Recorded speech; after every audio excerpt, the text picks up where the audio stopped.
Thank you for joining us for an episode of That Solo Life, the podcast for PR pros and marketers who work for themselves. I am Michelle Kane. My company is Voice Matters, and I'm here as ever with my wonderful co-host, Karen Swim of Solo PR Pro. Hi, Karen. How are you today? I'm great, Michelle. How are you? I'm doing well, swimming along, Yeah, that's all we can do.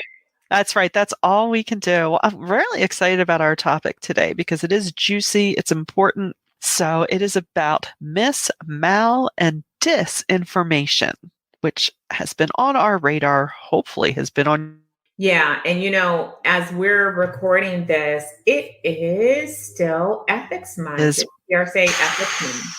So this is a great topic to address during that time. So, and it's something, I keep saying this, and so I feel like a broken record, but I truly believe it to be true that mis, mal, and disinformation is one of the greatest threats that PR pros are facing. I agree. I mean, it's a threat to our society as a whole too. Let's face it. Yeah, it is. And what's frightening about it is because of these beautiful communication channels that we have, it can spread like wildfire before you could even catch the spark of it and squash it. And I think even more frightening is that your audience may not, even when confronted with the truth, may not believe the truth. Right. It's become so distorted now. I mean, the political polarization alone has really created at least two different worlds of reality. So you're up against that. And then, add the pandemic, where talk about mis, mal, and disinformation, the reality of other sovereign countries peddling mis, mal, and disinformation, which, I find funny. We learn in history about pamphlets being peppered during the wars, pamphlets being dropped to help propagandize. And for some reason, we think that we're all immune to that. Oh, that happened then. It's not ever going to happen again in any other way. You think, really? So, we have to navigate it without becoming too super paranoid or reaching for the tinfoil ourselves, because sometimes I feel like when I'm talking about the topic and just stressing the importance of really verifying sources, verifying just the truth of things, I feel like I'm starting to sound conspiratorial, and it's just really, it's maddening. Yeah. And I mean, I think we all know in the political realm. So any of our political PR people, we know that you're dealing with this on a whole different level. But this mis, mal, and disinformation penetrates every function of communications, internal, external communications. It is a problem. And it's a problem because you have this mixture of technology that is able to give everyone a voice. Everyone has a megaphone and can share to their audiences as very quickly. So things, again, can go wildly and differently. Right. And because you have, anytime that humans get involved, it can be messy and a problem. So, for example, you may have, and this is happening now, where we see employees on TikTok taking you behind the scenes of their workplaces. Now, we're not just talking about retail and fast food. This can also happen in office environments where people think that they're innocently sharing something.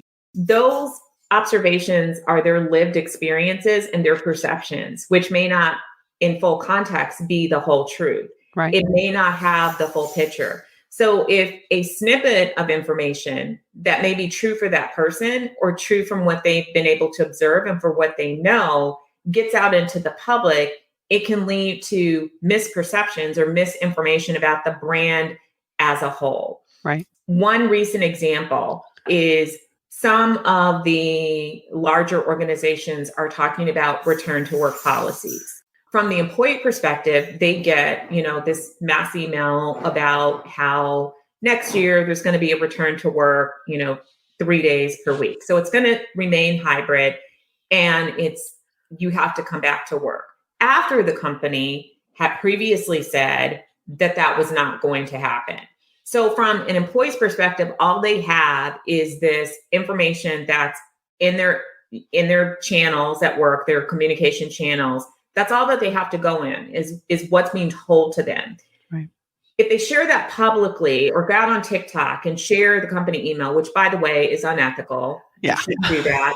And I fought the company for not having an ethical framework in place that, guides communication and what people can and cannot say, that it can lead to people not understanding that maybe there were lots of people involved in this decision, lots of reasons for these decisions being made, and it may not give an accurate portrayal of that. So can this affect your brands? Absolutely. Mm-hmm. Absolutely. And not just from employee misfailures. What about someone who's interacted with your company and maybe their misinterpretation of a policy, and now they've taken it and they've bashed your company completely in public, and it's not the right information. Yeah. Sometimes we know that customers are at fault for things, and it's not always the brand. Right. Right. Exactly. Again, everyone's perception is their truth, not actual truth. So, and we see it all the time, even on social media, when things happen and people make a statement of, this happened and this is how it went down and this is what's going to be moving forward. And even if they only have part of the information, which could be all they were privy to, if this is something in the workplace, or if they only heard a snippet of what's really happening, suddenly it's the truth. Everyone's sharing it, it's out there. And so it takes that much more effort to restate the actual truth. And then, of course, now you have to get over the hump of people's beliefs and believing that's the truth rather than, oh, they're just trying to clean up. It's better. So you PR pros already know this. Make sure that your clients have crisis communication plans in place that are not just documented and on a shelf, but that are practiced, that are modified, that are updated, that are known throughout the company, that roles are assigned. You need to be always ready. I would also say that it's really, really critical to fact check everything, to check the sources where you're sharing information as well. So if you're doing pitching, you want to really thoroughly vet outlets and make sure that you're not connecting with an outlet that's known for untruths, that has a loosey-goosey, grasp on ethical journalism. You have to really be, know who you're associating your clients with. I know sometimes people can tend to grab onto a trade because there's an opportunity and you want to continue media momentum. You have to really be discerning these days and really careful about where your brand is associated with. You want to make sure that your communications are clear. You want to make sure that you are ensuring that before something is put out, that you've had a diversity of voices and thoughts in that room. Because a lot of things can stem from that can lead to ethical breaches and mismount and disinformation. So, it is a lot more work for us. And then fighting it, you got to be on top of it. Your monitoring has to include social listening. You need to be at the ready, and you need to be the one to tell your story. Own your story. Don't let other people write the script for you. You need to own it. Right. Be on the offense as much as possible. Get out there quickly, concisely, with the truth to clear the air and just stake your claim in what is correct. It's so important.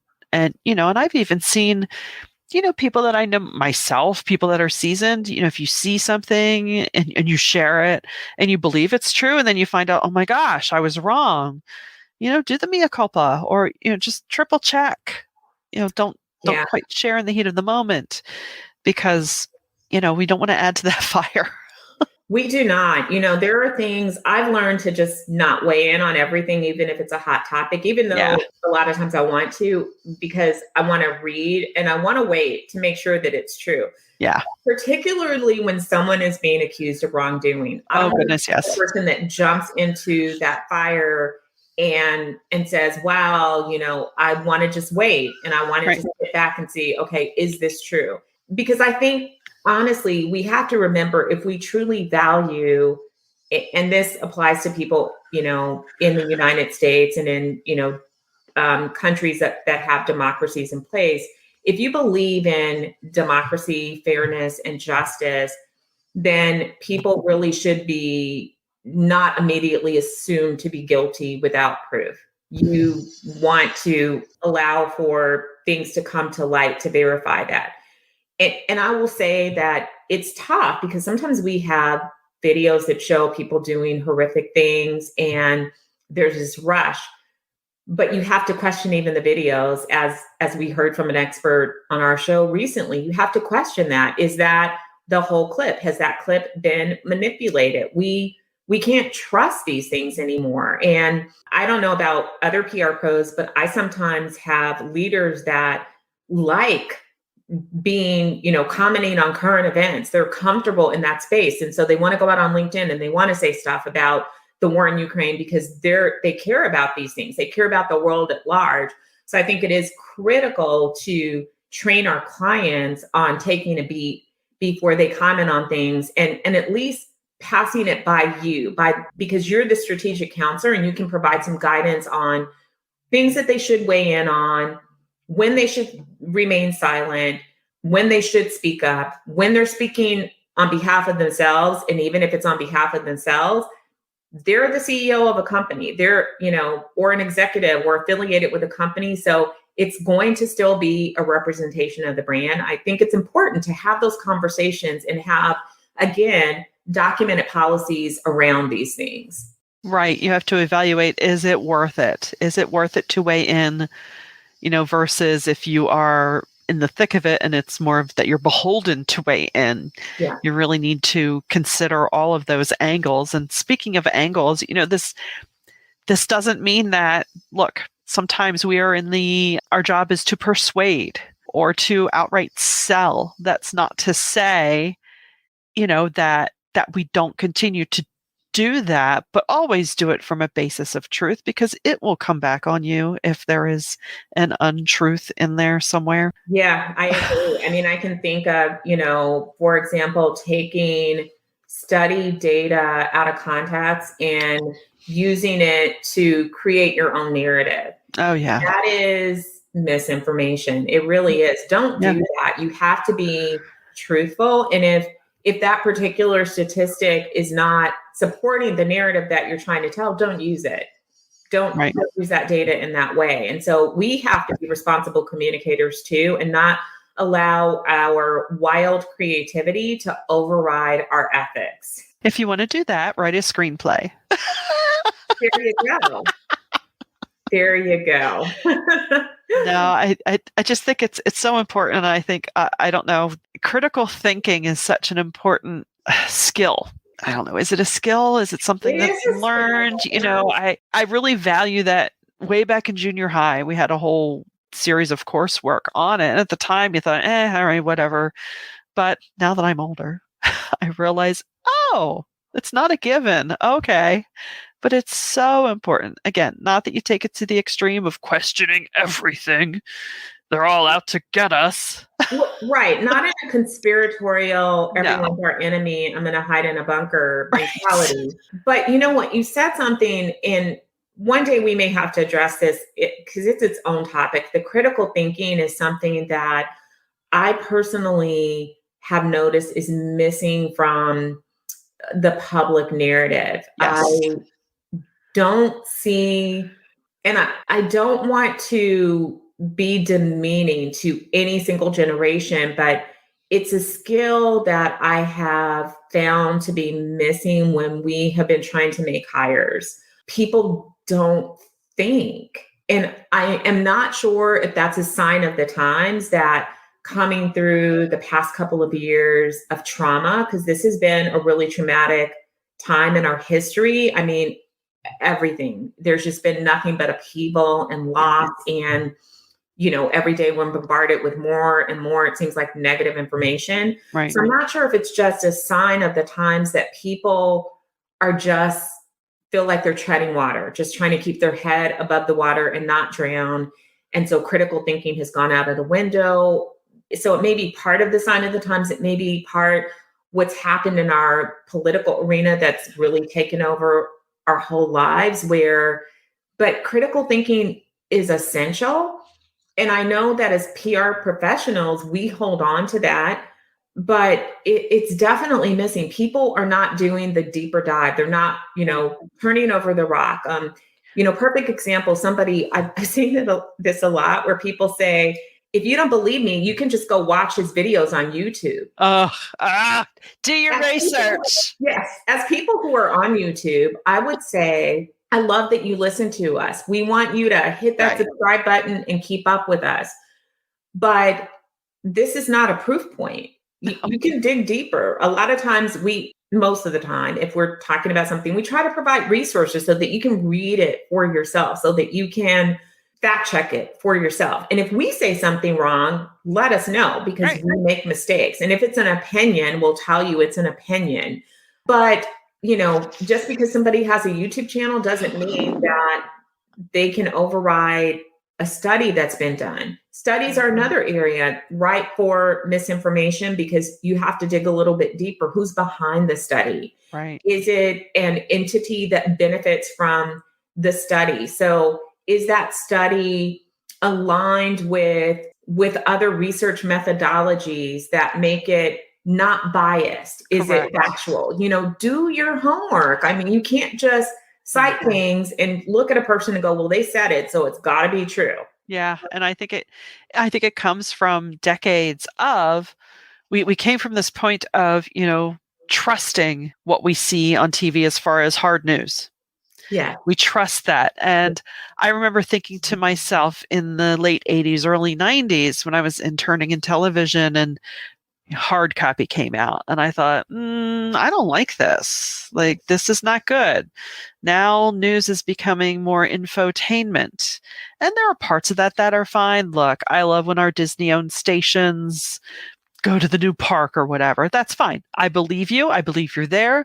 I believe you're going to show me the new Star Wars ride. However, that muddying of truth versus just making something fictional for entertainment, but presenting it as news, it really started to get muddy. So my point is, we've been trained to say, okay, I can believe what I'm seeing there, that talking head, they look newsy. So, I mean, this is the pillar that this is built on, that I can believe what they say. So I will. Not anymore. Yeah. It's sad, but it's true. And I think this is an important discussion to have, because we as PR professionals have to realize that our publics may be guilty of doing this. And so that makes it even more important to protect your clients' reputation, the brands that you represent, their reputations, by having very clear, factual information, making sure that you're presenting things in a way that it can't be perceived as misinformation. Correct. Making sure that you are, again, monitoring what's being said about client brands. I know everyone doesn't do social media. That's okay, but you still need to do social listening. You need to be on top of it so that you can respond or check anything that is inaccurate. And, I had someone call me earlier this year because someone had shared something that was just so divisive and negative about their client on social media. And it was a highly respected person, and it was an opinion, but it was filled with misinformation. And it went crazy bananas. And the client sat on the sidelines because they weren't sure what to say or what to do. Sure. Well, they were sitting on the sidelines, wringing their hands and pointing fingers at each other about who was at fault for this thing happening. The thing was blowing up on social media. It took on a whole life of its own, because when a personality is involved, or someone who has a lot of followers and they speak, people jump all over it. And before you know it, they're sharing it. They're validating what this person is saying, because they believe this person to be someone that's honorable. In this case, it was ugly. It was horrific. It was awful.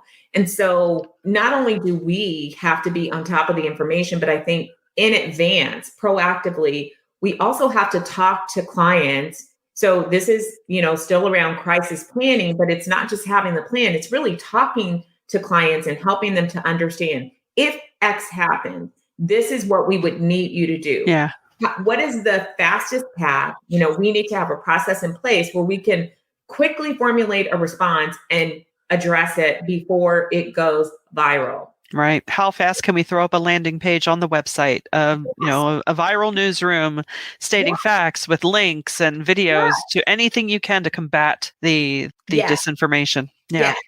Make sure that you involve every department that needs to be involved in that. I would have, on the subject of like landing pages, that kind of stuff is easy to create in advance. You can have a page that lives ready to go live, and it's ready to go and to be populated on the spot. Yeah. Have, placeholder responses that can be immediately customized for situations that you need to go out on social media. Have a clear escalation policy to fight misinformation. And we're just going to see more of this. And again, it's not just politicians and celebrities. It's people can weaponize even factual truth because they can take it out of context, or they can take a piece of the whole, and then it becomes dis, or misinformation. Yeah. And it's so important what you said about context. I think that's the first thing, and of course, hopefully everyone's nodding along because we're all in the business, but context. What's the context? The first time you see something that doesn't feel right or that pings just a little off,